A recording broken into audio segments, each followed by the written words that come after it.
Христо Врадаун е архитект, планер и консултант кој го изгубил својот вид во 2008 година како последица на тумор завиткан околу неговиот оптички нерв.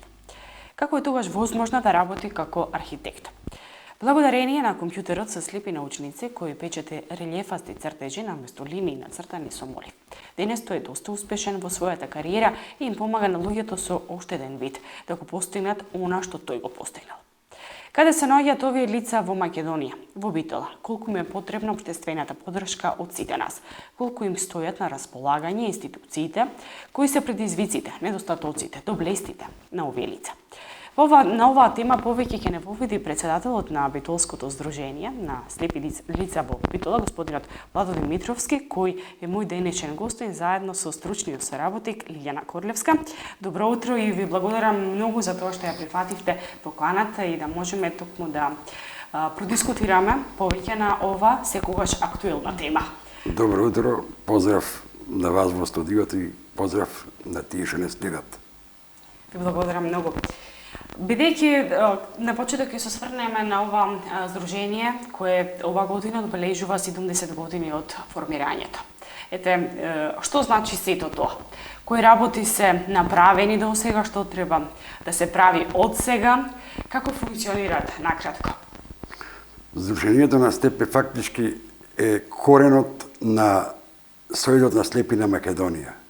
Имено после војната неколку ентузијасти се состанале во Битола, формирајќи го главниот одбор на слепите, за да ги представи пред новите институции на власта.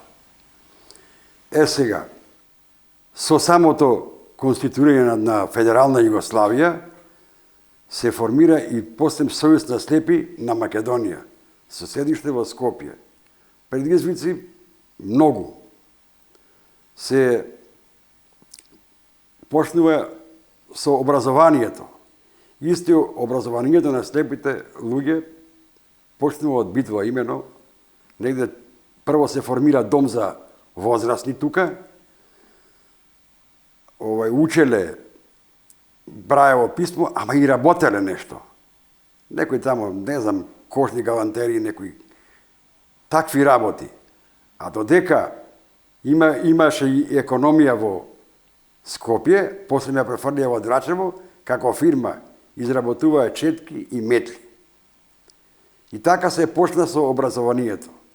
Во 1954 година образованието се преместува во Скопје, се формира училиште за слепи деца. И од тогаш почнува образованието на слепите во Македонија. А до пред војната, неколку слепи се школувале во школата Велико Армадановиќ во Земун. Интересно, кога станува збор за образование на овие лица, во Скопје функционира училиштето Димитар Влахов. Така, да. Што им нуди? Како е програмата, сето тоа? Кои бенефиции ги имаат во текот на образованието? Образованието се одбива по редовна програма. Редовна програма што се изучуваат предметите. Сега таа се прилагодува. Се учи Браевото писмо. Браевото писмо е релјефно писмо, составено од 6 точки. Тој што има изгубен целосно вид, го учи. Тој што има малку вид, ако сака го учи, ако не, се оди во паралелка за слабовидни деца. Сега ги нема многу. Порано ги имаше повеќе, сега ги нема многу. И имаат специјални оние лупи тамо за зголемување на буквите. Додека другите предмети си имаат учебници и од нив си читаат и си учат. Може и звучни книги, например за лектира или нешто снимано, тонски. Корлевска, вие како стручен соработник во ова здружение, Кое е вашето искуство од една страна, со што се соочуваат овие лица, како им стои нашето општество во смисла на помош, на поддршка, со работката со институциите, бидејќи нели вие сте тој мостот помеѓу ова здружение и целото општество околу нас. Значи, во ова моје досегашно работно искуство можам да се пофалам дека со институциите како на локално, така и на државно ниво, значи соработуваме премногу добро. Општината Битола секогаш ни стои на располагање во однос на сите барања што ги имаме, дали било во делот да ни помогнат во финансирање, значи во присуство на нашите настани, исто така да ги слушнат нашите потреби и најчесто имаме позитивен одговор. За Министерството за труд и социјала, пошто тој ни е како двигател на целиот сојуз на слепи лица на Република Македонија, не само на нашето здружение и на останатите здруженија низ Македонија. Значи имаме големи бенефиции кои од секогаш му возможувал, посебно сега и во последниот период уште повеќе. Значи во давање на помагала, во огласи за овозможување на вработување на лицата со инвалидност, бидејќи тој е еден од големите проблеми што се соочуваат слепите лица. Така да, значи, имаме голема благодарност кон сите институции, можам да кажам и кон јавните предпријатија во градот. Покрај јавните, значи, голема благодарност имаме и до многу хумани граѓани, значи, што имаат приватни фирми кои што имаат слух за нашите потреби и ни помагаат. Бидејќи кога беше дискусијата, нели последно во саботата, се случи ова средба со представници од Собранието на Република Македонија, од Битола, тие ги ислушаја сите предлози на Здруженијето, на вашите членови, и она мене што ми остана и сега во сеќавање, тоа поголема пристапност кон лековите, но исто така да се обезбеди работно место кое што ќе биде во склад со навиките и сите од она што може да го работат слепите лица. Секогаш вработувањето е актуелно и секогаш и лековите исто така. Што се работи на ова поле? Значи сега за лековите можам да кажам дека му се достапни на слепите лица, пошто речиси на сите лекови браевото писмо што му е познато на слепите лица се наоѓа на лековите, така да тие можат слободно самите да ги користат. Во однос на вработувањето стварно е голем проблем што за жал нема големи поместувања. Според нас, значи, членовите на Здруженијето и вработените лица, сепак причината мислам дека гледаме во образованието на слепите лица. Мислам дека тој е најголемиот проблем, пошто треба да се направат, мислам, промени во образовните насоки што ги имаат во училиштето во Скопје, затоа што се изучуваат науки кои веќе се изумрени и не се барат на пазарот на трудот. И за жал, затоа мислам дека нашите лица тешко доаѓаат до работно место. Господине Димитровски, дали ќе се работи во иднина токму на поголем пристап на овие лица кон институциите, за да може да добијат соодветно образование и соодветно да можат да добиваат месечен доместок во склад со тоа што го работат? Па ние работиме на тоа сега. Прво треба да се промени на насоката во образованието, да се изненат нови струки. Оти телефонската струка сега отпаѓа. Графичката струка, изработување на кутии од картон, веќе не постои.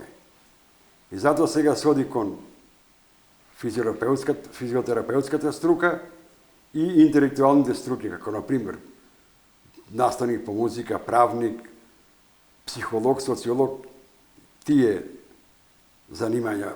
Тие струки, мислам, ако некој успее да ги заврши факултетите, што се надевам дека има интелигентни деца, само така може да просперираме.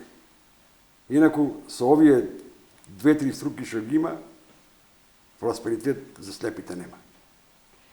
Корлевска, колку има на територија на Битола луѓе кои се во оваа состојба? Сега имаме 220 членови на територија на Битола. Нашето здружение, значи регионално здружение, ги опфаќа и општините Ресен, Демирхисар, Нова Цимогила. Бројката варира, значи во зависност од тоа имаме некои подоцна што го губат видот па се зачленуваат, некои постари лица што веќе заминуваат. Така да моментално сме 220 членови. Колкава е бројката на млади лица? Млади, значи, кај нас имаме околу 15 члена на различна возраст. Значи, здружението, најмалиот член е 8 годишен, така да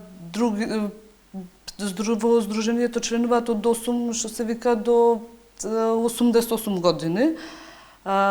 Останатиот број, значи негде околу 14 лица се на возраст од 20 до кај 35 годишна возраст. Дали тие имаат во текот, верувам дека тие сите се во образовен процес моментално, дали добиваат соодветна нега? Во смисла и на образование, но и нели на прегледи и сето тоа како што ги следува. Мислам сите наследува на некој одреден начин во општеството. Да. Она што најмногу се верувам дека вие како стручен соработник, она што најчесто ги мачи овие лица, што е тоа? Значи, најголем проблем му е социализацијата во општеството. Исто така, значи, пристапот до институциите, најчесто, како слепо лице, значи, секогаш без помош на некој член од семејството не може да стигне да ја побара потребата што ја има од институциите. Значи, тоа му е голем проблем. Така да нив секогаш кој ќе имаат потреба од нешто, мора да имаат лице од семејството што ќе биде покрај нив постојано, што ќе му помага. Исто така, значи, младите ги мачи невработеноста, што е многу јасно сега за сега и се надеваме дека со тек на време дека ќе се поправи. Се надеваме. Да. Господине Димитровски, оваа тема во секој случај еден одреден временски период беше болно да се зборува, но сепак е ситуација со која се соочувате вие најмногу и оние околу вас. Што е вашиот особен предизвик во животот? И како се соочувате? Претпоставувам дека вашата битка е неуморна, голема, силна и постојана. Мојот предизвик е секогаш да се трудиме да се афирмираме. Ние немаме право многу на грешка. Ние секогаш мора да се докажуваме. И на работно место, и во здруженијето, секогаш мораме да бидеме мобилни. Како е исполнето вашето време? Јас сум сега пензионер, моето време са бајле ќе станам и обавам оние работи, пијам кафе, ова, и после си наоѓам по телевизиите, радијата, да слушам и ако треба ќе отидам до здружение, ќе се вратам, ако треба до пазар, ќе се оди вамо таму. Важно, не ми е многу досадно. Предходно што работевте? Предходно работев во заштитно предпријатие социјален болест, тоа пропадна, пак во Кутии. Иначе сум по занимање телефониста. И кога станува збор за социализацијата, сега, бидејќи сте многу повозрасен, како ве прифаќаја вашите колеги во општеството, сето тоа? Од таа страна, кој предизвикот, кој ви беше? Видите се, постоја и тогаш и сега постојат предрасуди дека што ќе му ново и ова, што ќе му она, меѓутоа системот беше таков што можеше да се интервенира преку партија. Да каже, во комитет ќе се пожалеше некој член и ќе мораше да го прифатат. Таков како што е. Народот повеќе си искултури, порано беше многу по-лошо, имаше предрасуди, рачунаа дека што ќе му ново сега да работи, нека се дома. Но мора да се истакне дека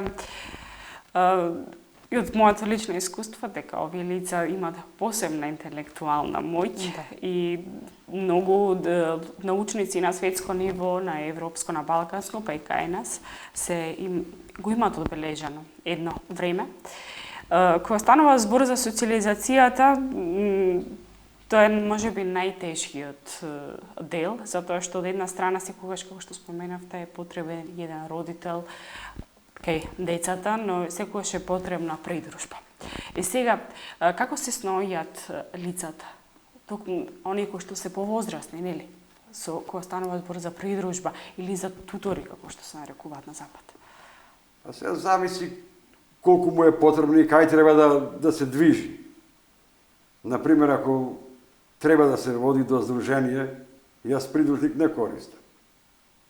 Сега се појавија таксите, ќе си земам такси, ќе водам во здружение, ќе ги завршам.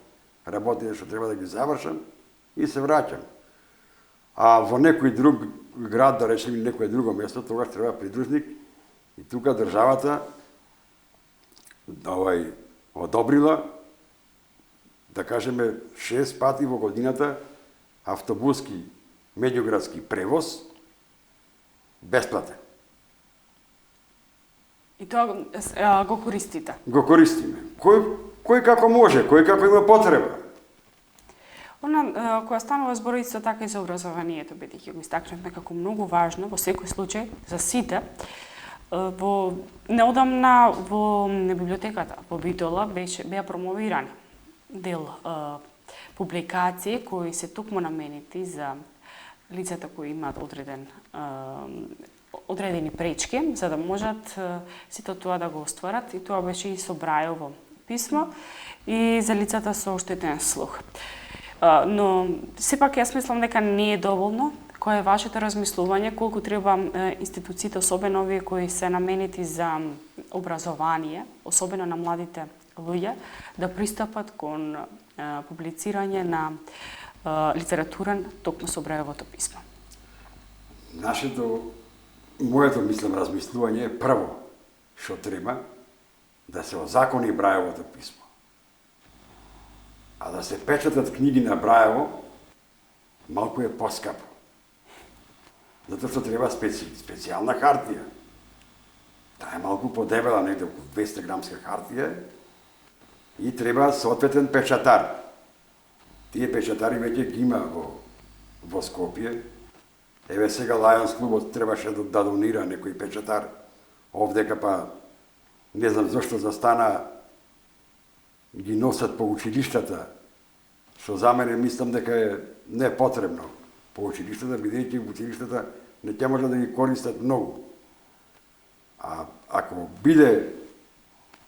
ни даде општината некоја просторија, тогаш ќе биде писмото наше поблиску до нас. Ќе можеме да го користиме. Сега тука има повеќе размислување, некој вика, добро, поарно е звучно, меѓутоа за мене не е тоа поарно, бидејќи така се заборава писмото. Секогаш читањето треба да биде во предност. Значи, што повеќе, толку подобро. Како да се мотивират? Ќе обрнеме внимание повеќе на младите луѓе. Како да се мотивира, зашто повеќе да бидат вклучени во општественото живење, за да бидат поактивни и да го кренат гласот на сите оние кои им се дадени сите можности да уживаат во општеството, бидејќи сепак вие се соочувате со одредени предизвици и може да се каже дека успешно ги прескокнувате во секој случај, затоа што иако вложувате многу повеќе, но вашите резултати се видливи. Една мотивационен говор и сакала повеќе кон младите. Па вратата му е отворена прво во здруженијето. Ако тука се активира за спорт, за шах, за музика, за култура, мислам дека полесно ќе ги совладаат пречките и ќе се вклучат повеќе во општеството. Ќе бидат поафирмирани. Само кратко. Ние тоа го правевме и затоа повеќе граѓани повозрасни во градот не познаваат по музика, по спорт, по шах. Интересно.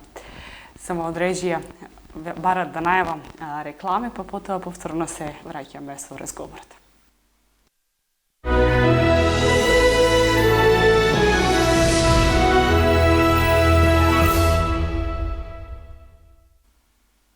Корлевска, ако се земе примерот од Западот и она како функционираат сите овие национални институции во поглед на лицата кои имаат дополнителни потреби за функционирање, се прават големи напори. Но ете, бидејќи вие постојано сте со овие лица, постојано ги слушате нивните барања, нивните потреби, она што можат да го дадат и она што им е потребно, што е направено досега и што треба да се направи од сега? Значи, досега се направени, сметам, многу работи од аспект од страна на нашата држава и нашите министерства и институции. Значи, во однос на финансиската помош за слепи лица, значи имаат право на туѓа нега, имаат право на додаток за слепило, што финансиски на некој начин му подпомага на овие лица, особено на оние лица што немаат други примања освен тие.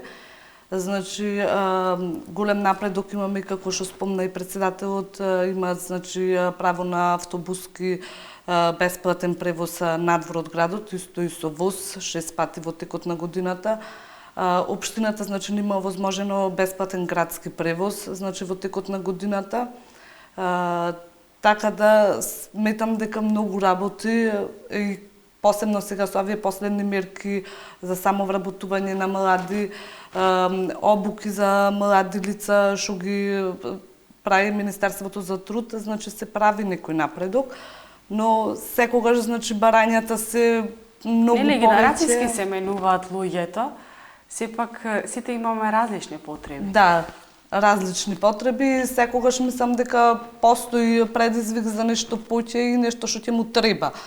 Можам да кажам дека прв пат еве ова година во нашиот град се направи тактилна патека за слепите лица, каде што можат да ја користат. Така да секогаш потребите се различни во зависност од генерациите и од времето што следи. Како стои ситуацијата со медицинската помош, она како постојана и психолошка служба, сето тоа? Дали си има потреба до сега од сето тоа? Дали имате вие забележано? Значи, пред да се зачленат кај нас членовите, значи мора да поминат на научно одделение во клиничката болница, пошто кај нас согласно статутот, значи имаме процент за зачленување на членовите, значи оние лица што имаат оштетен вид од 90% па нагоре, само тие можат да не бидат членови.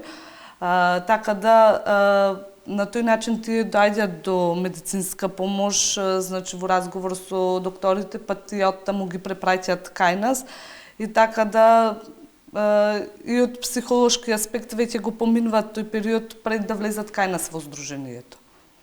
Колку, бидејќи кажавме дека во Скопје работи средното училиште, но дали од Битола учениците кои се моментално на таа возраст за средно образование имаат организирано се за таму да бидат прифатени? Да.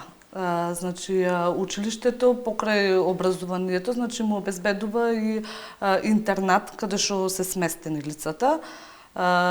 Така да нашите членови што учат во училиштето, значи преку годината престојуваат во интернатот, сида, значи, за викенди. И како е покриено тоа со финанси?